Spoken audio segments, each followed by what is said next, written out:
let's go back just for a second. So this is a map, and you're probably thinking, what does a map have to do with blockchain? And so I'm going to tell a little story. When I was 16 years old, I was invited to study with some professors at Oxford University. It was an opportunity I couldn't refuse, and so I packed my bags. My parents brought me to the airport and dropped me off. Now at this time, obviously I didn't have a mobile phone, I didn't have GPS, and so I was just on my own trying to find my way there. And so ultimately, I made it, not without some mishaps. So let's fast forward 10 years later. Where are we? We go back. And I moved to San Francisco just 10 years later, and I'm starting my third company. On the first day that I get there, I have a meeting. And so how do I get there? Uber, of course, and it goes off without a hitch. So what happened in between just those short 10 years? So if we look in the late 90s, the early 2000s, companies were working on navigation tools. So they thought they were building a better map, right? Wrong. So 2005, enter Google Maps. And so what they were doing was entirely different. They weren't just building a better map. They weren't just building navigation tools. What they were building was a system for location data. And what they did that was really interesting with this information is that they shared it with people. They let people build on top of that. And you know what that enabled? Created ride sharing. It created location-based home sharing, location-based reviews, dating, food delivery, of course. So in short, a simple map and a new way of looking at a map created an entirely new economic system. And this has been one of the dominant economic systems of the past decade, as we've seen with the recent IPOs. And almost every aspect of our lives changed. And so how did we go from this map, and how did I go from this map to this app? Was it better technology? Did Google just simply have a better map? Not exactly. It was an evolution in thought. It's a shift in mindset. And this is why I'm so excited about blockchain and to share it with you today, because I'm not here to talk about just another accounting tool or another way to make your businesses more efficient. I'm here to talk to you about an evolution in the way that you do business, an evolution in the way that we think of business models altogether. Blockchain is not just a technology, it's an ideology. So today we'll go quickly through the evolution of our operating systems, and this is not just the way that we do things, but the way that we think about our society. So we'll quickly start in the past and present, but really what I want to get to is to help us envision what the future might look like in a decentralized landscape. The future for our businesses, for our finances, for our governance, and for our daily lives. So what do I mean by operating system? Am I talking about Linux, computers? Yes, of course we have operating systems in respects to computing, but we also have them in nature. We have them in society. Our governments, our religions, our banks, our social norms and mores, those are all operating systems. And the way that we can think about it is it's a mechanism for exchange, for the way that we interact with each other in life and in business. So first, let's look at the operating system of the past. In the past, trust was based and rooted in community. So in this circumstance, let's say I live in this village, this local community, I might know this woman and I might know the sheep that she raises. I might know where she sources the dye. And so therefore I'm trusting her as an individual. Therefore exchange was rooted in local community. I knew the person I was exchanging goods and services with. It had often immediate value. But obviously there were problems with this operating system. It was extremely limited. It was more expensive, it was inefficient, and it was smaller in scale. And so naturally, we evolved. We went from a village to a connected village to a globally networked village. And so naturally, our operating system changed. And it brought us to the operating system of the present. Today we have vast supply chain networks. We have global economies of scale. And so therefore we place our trust in institutions, in banks, in brands, in governments, and that is great. Our communication and exchange is on a global scale. We trust the markets. We trust the economy. And so it's such a global and complex system. We need to hire checkers, people to check this system for errors. And then we need people to double check those checkers and have auditors, and then more checkers to double check the checkers that they properly check these checkers. And it gets crazy, right? So we're still playing checkers. To make a joke, we're not playing chess, we're not automating, we're not being smart about it. And so, why are we having these problems? Well, first of all, our present operating system is centralized. This is the paramount to some of our challenges. What does that mean? Anything from our finances to our data, to what we buy, what we eat, and what we even know is centralized. And so when you have all of these things in systems that are centralized, there are numerous single points of failure. As we all know, there have been data breaches and hacks for many of our biggest institutions, and that's problematic. What else? Our present operating system is opaque. So when you order a part from an upstream supplier, you don't necessarily know what you're getting. You trust that it is. You might trust an audit, but you don't know for sure. We also trust our data with institutions, and we trust that people are not doing anything nefarious with it. And so what else happens? Our present operating system is siloed. We're still rooted in business models of the past. And so we have these silos of governments, of companies, and of individuals where we are all very separated. And so we have these very complex point-to-point integrations. So this leads to a situation where we're reactive. We're often the last to know about what's going on with our own data, with our own products, because it's increasingly more complex. And so therefore, we need regulations and we need third-party bodies to enforce all of these things. So in other words, we trust the systems, we trust our systems, but only kind of. So I'll tell a story. I'll go back to San Francisco the same day that I had actually moved there.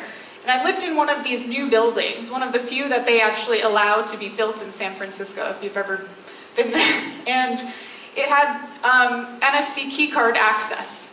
And so in the fury of moving in, I was starting a company, I was super busy, didn't have time to unpack, I just had boxes everywhere. So I get home after my first day of work, and there's a knock on my door, and it's a police officer. She says, "Ma'am, are you missing anything?" And I'm like, "Take a look. I don't know, it's all in boxes." And so later that night, I looked through everything and I realized I was missing my passport, my checks, my credit cards that were sitting around, and jewelry.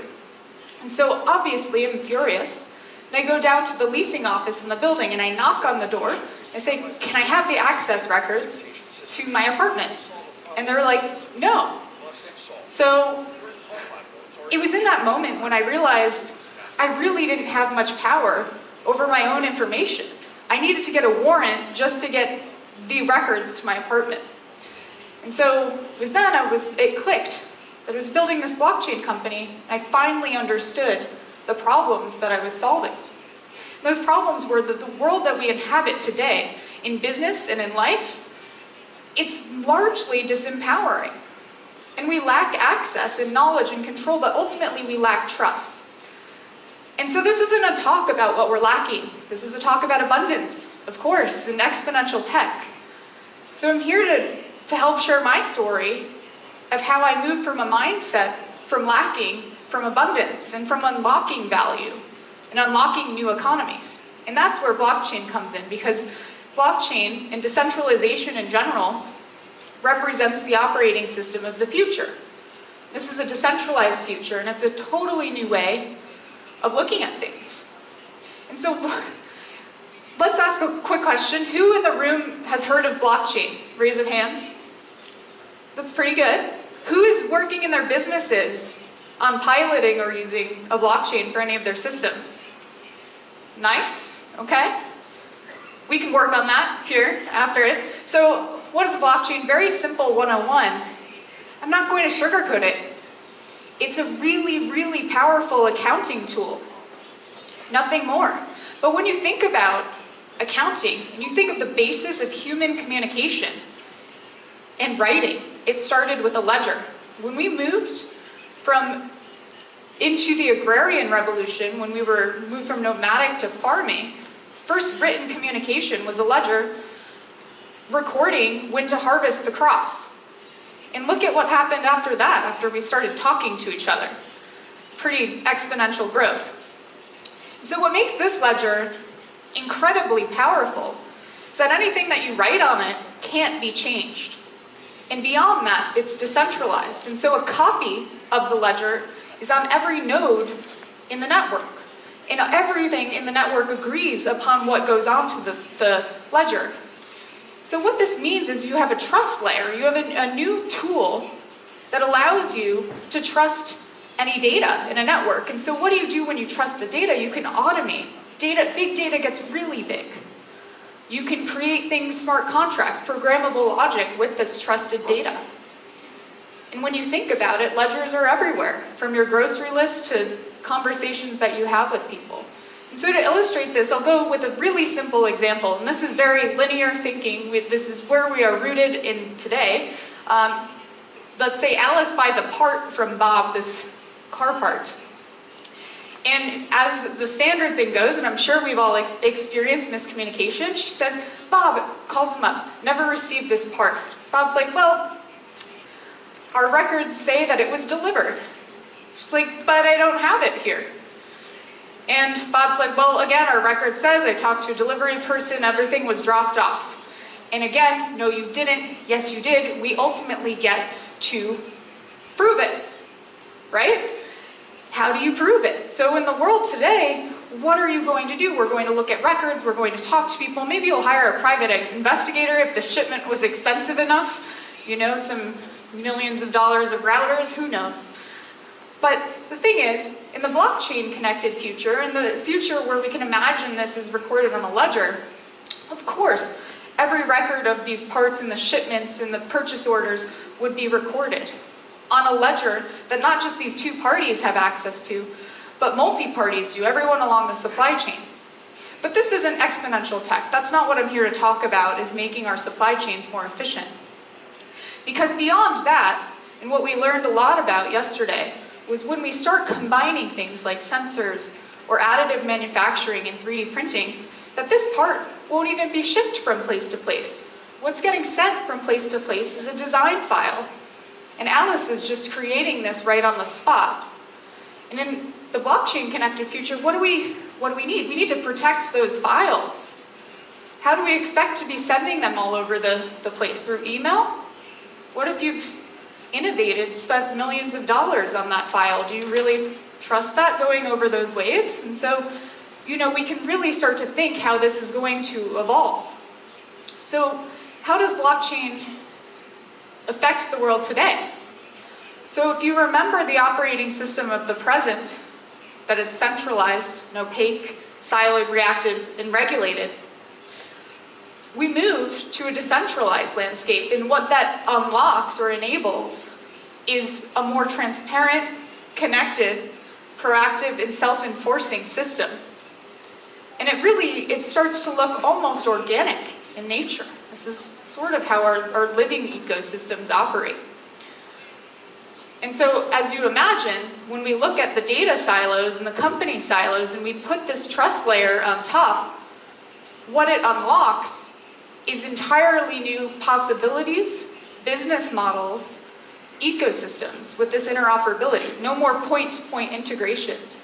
This is a totally new way of thinking of things.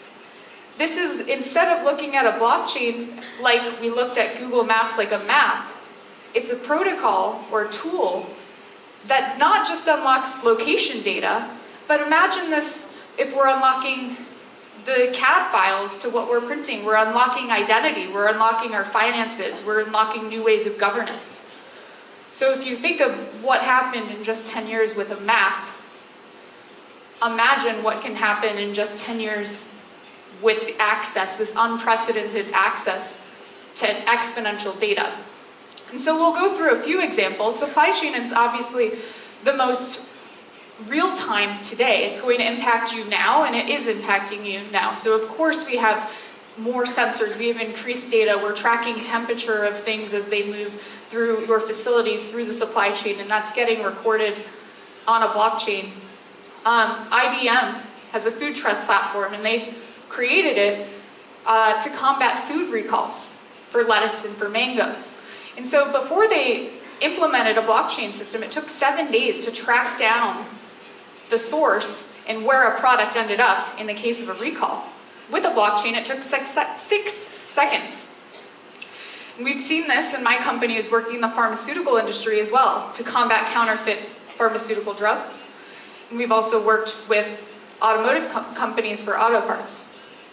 Also, on the corporate social responsibility side, companies like Levi's and Unilever are coming together to eliminate the need for third-party audits for the suppliers and actually self-certify your processes and put them directly in a blockchain.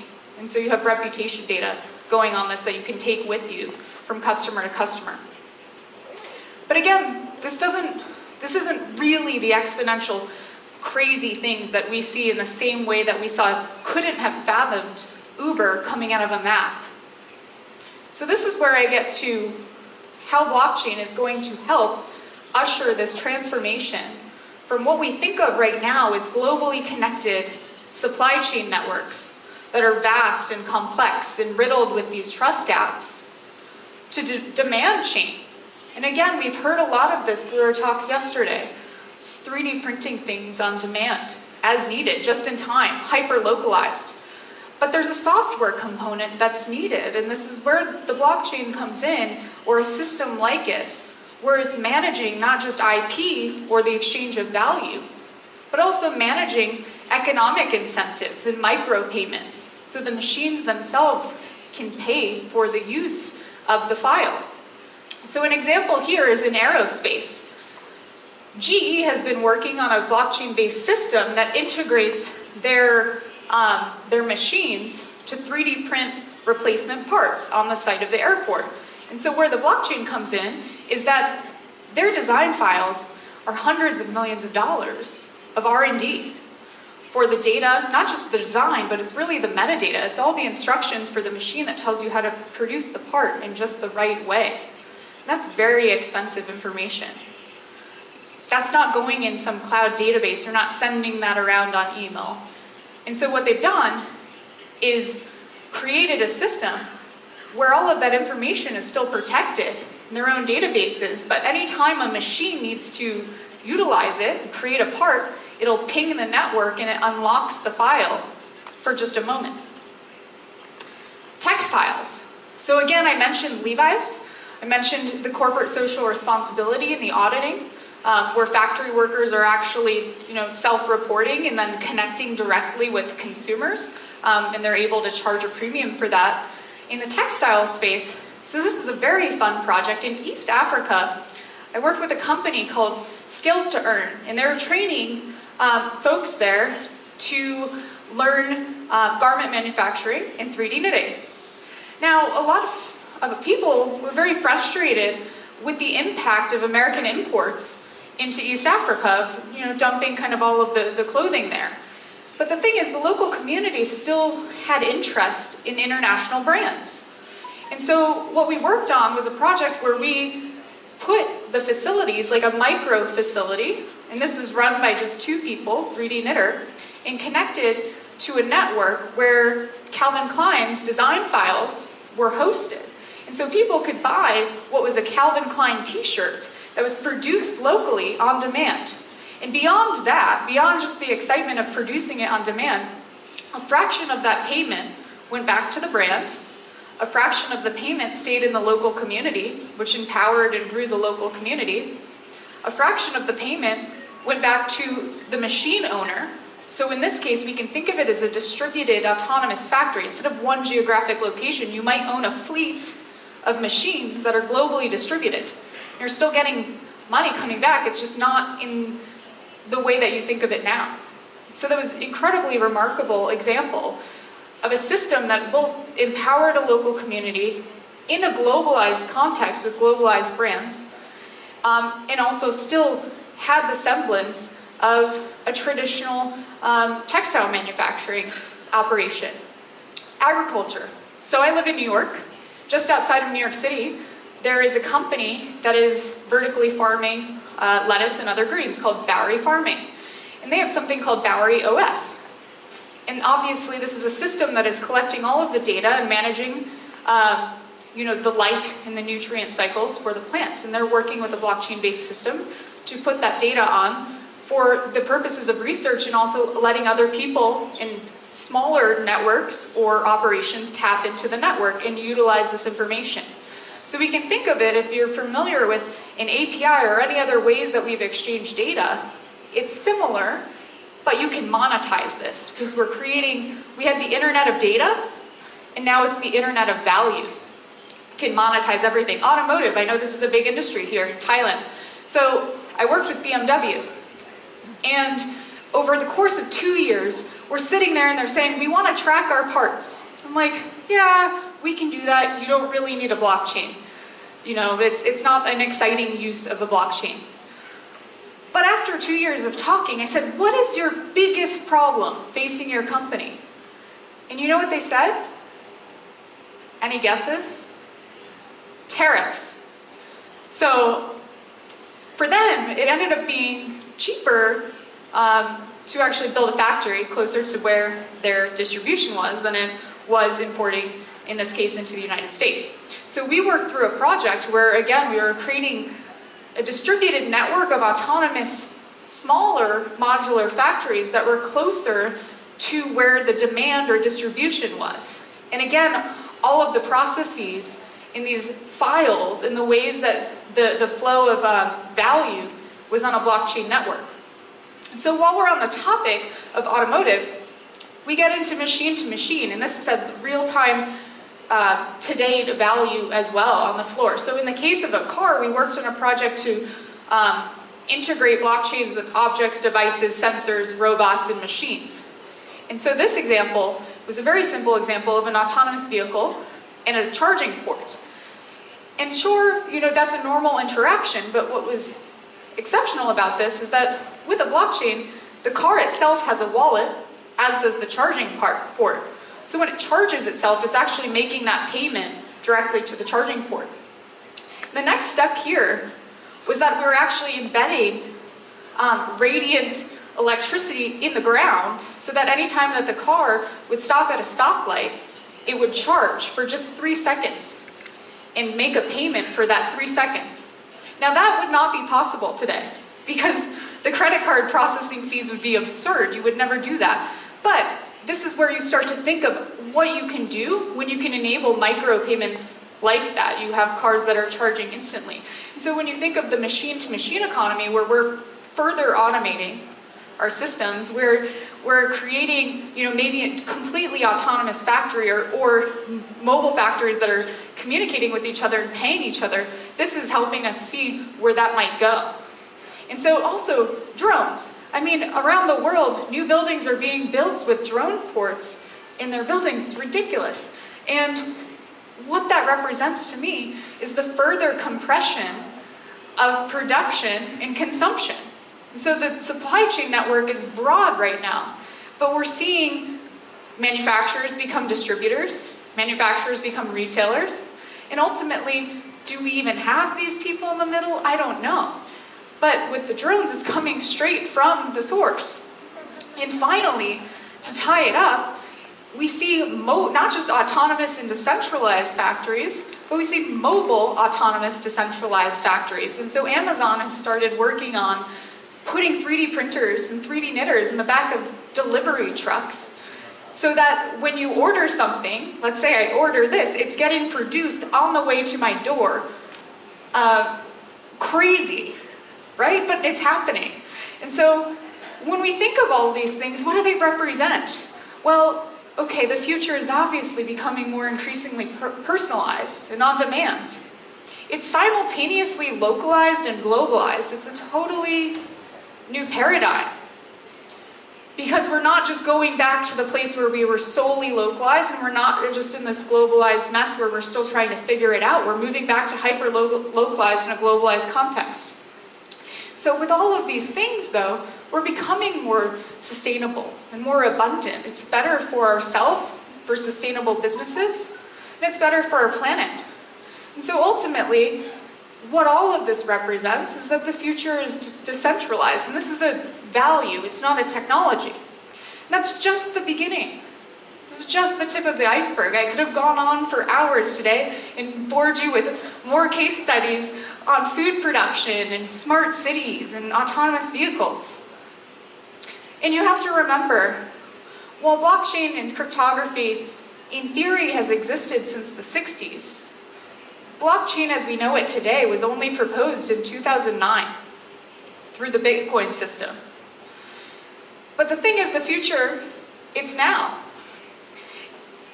And I'll go to this very overused quote by Henry Ford. Before he created the Model T, people, if he asked people, what do you want? They would have said a better horse. In 2005, if you asked people, what do you want? They would have said a better map. And the thing is, he was able to create not just the Model T, an automobile, but he also ushered in with that the assembly line, a whole new way of doing things, of thinking, and of building products. And this changed the world. This ushered us into the Industrial Revolution. And you know what? He shortened the time it took to make a car from 12 hours to 93 minutes. Just like we're looking at how Bitcoin ushered in blockchain and it's shortening everything. And so we're at a unique moment in human history. This is not just an evolution in technology. This is an evolution in thought, in mindset, in the way that we think about doing things and running our businesses. And it's a shift that's going to not only create new business models and allow you to create new business models, but it's a shift that's going to allow you to unlock unbelievable economic value that far surpasses the trillions from the demand economy. And that future that we're building is now. And we've only just begun. Thank you.